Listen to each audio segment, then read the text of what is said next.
So today we will be seeing what is pulmonary atresia. So pulmonary atresia is a congenital malformation of the pulmonary valve, which is a valve orifice that is failed to develop during the birth. So the valve is completely closed, which obstructs the blood flow from the right ventricle to the pulmonary artery.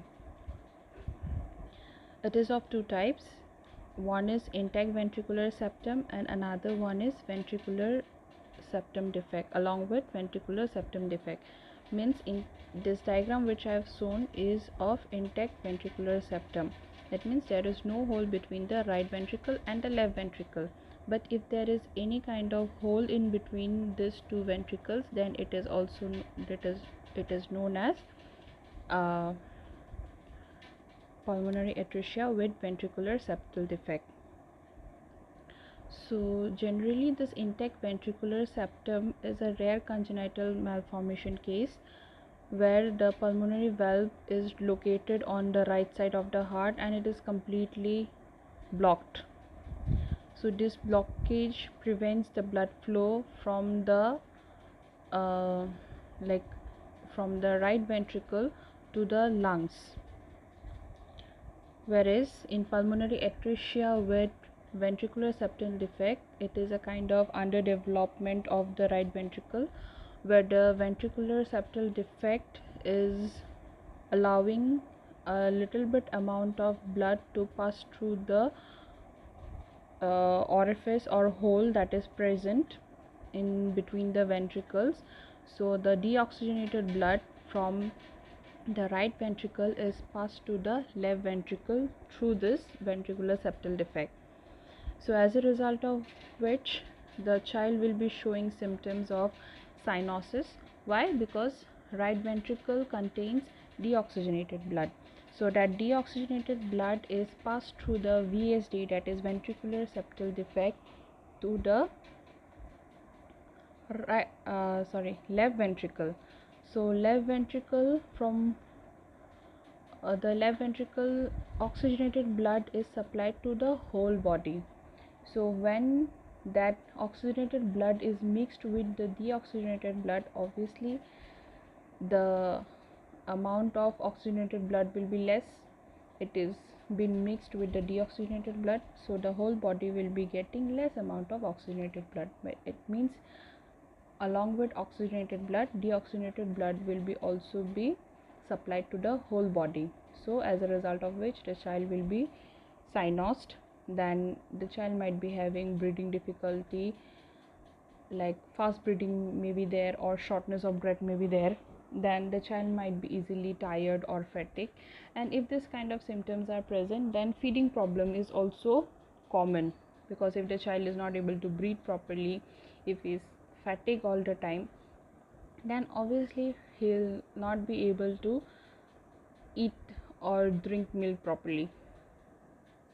Then there are certain risk factors, as the main cause of the defect is still unknown. So there are certain risk factors we will see.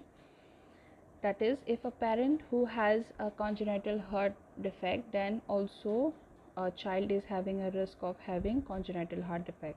Then if the mother who is obese before getting pregnant, if the mother smokes during or before pregnancy, if the mother doesn't control her diabetes properly, and if she takes some kind of medication during pregnancy, then also there might be increased risk of occurring pulmonary atresia. So how we will diagnose it? First we will do x-ray. You know, all of you, what things are visualized in x-ray, what we can see through x-ray. Then we will do ECG, where we will see the abnormal rhythm of the heart, whether it is arrhythmia or dysarrhythmia, or if there is any kind of stress in the heart muscle, we will be knowing through ECG. Then we will be doing echo, which will help us to evaluate the structure and function of the heart, and we will be able to record the sound waves of the heart. Along with that, we will be able to visualize the heart valves also. Then cardiac catheterization is done. It is an invasive procedure where the child is put under sedation, and then a small catheter is inserted, thin flexible catheter is inserted into the blood vessels through the groin, through the inferior vena cava to the heart. So with this uh, procedure we will be able to measure the blood pressure and oxygen of all the four chambers of the heart as well as the pulmonary artery and aorta. A kind of dye is inserted through that catheter so that we will be able to visualize the structure of the heart properly. Then for treatment of pulmonary atresia, we gave IV medication of prostaglandin E1. Why we give prostaglandin E1? Because if we use prostaglandin E1, then this prostaglandin will delay or stop the closing of ductus arteriosus in the child. So ductus arteriosus, as we all know, in every child during the fetal circulation it is present, and after birth, certain period of time it is closed by itself. So in order to avoid that closure of ductus arteriosus, prostaglandin E1 is given. Why? Now see, why we want to avoid this ductus arteriosus? Because if we allow the ductus arteriosus to close itself, then there will be no oxygenated blood supplying to the body. Only deoxygenated blood will be going. Why? Because it has not been filtered properly. The deoxygenated blood will be only supplying. Even if there is ventricular septal defect also, the blood is already mixed with oxygenated blood and deoxygenated blood. So we will avoid, or we will stop the closure of ductus arteriosus so that at least small amount of oxygenated blood is passed through it to the body till a permanent surgery or permanent solution is found for the child. And what is that surgery? The surgery is not a single procedure, or single surgery is not advised for the child. It is a series of surgery done. So the first surgery will be likely performed just after the birth, then means shortly after the birth, not like immediately only, but shortly after the birth. Then a shunt is created between the aorta and the pulmonary artery so that it helps the increased blood, it will be helping the blood flow of the means it will be helping the blood to flow to the lungs. Then as the child will grow, the heart will be also growing, the heart size will be increasing, so that shunt might not be like adequate to meet the body requirement of the child, so it might that surgery might be required for revising. Then the type of surgery will be depending on the size of the right ventricle of the child and also the size of the pulmonary artery, because if the right ventricle is small and it's not able to act or pump properly, then the child will be advised for Fontan procedure. Now what is Fontan procedure?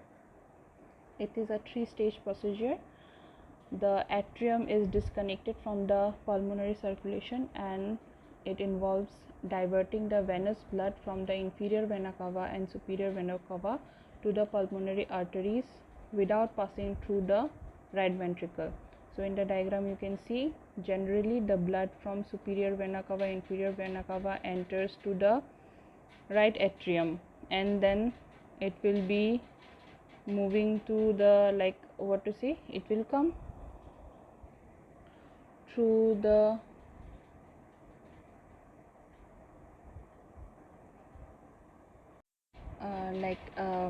from right atrium to the right ventricle, then to the pulmonary artery. This should be the normal blood flow. But in Fontan procedure, what they do, they close this area, the ventricular area. You can see the stitches in the diagram.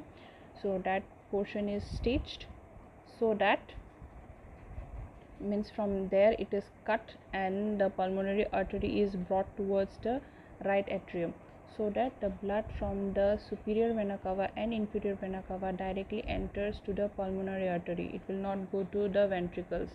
Now the right ventricle and left ventricle will become one, and then it will only contain oxygenated blood, and that will be supplied to the whole body through the aorta. So this is all about pulmonary atresia. I hope it is clear. If you have any kind of doubt regarding this pulmonary atresia, then you can clear your doubts. Thank you.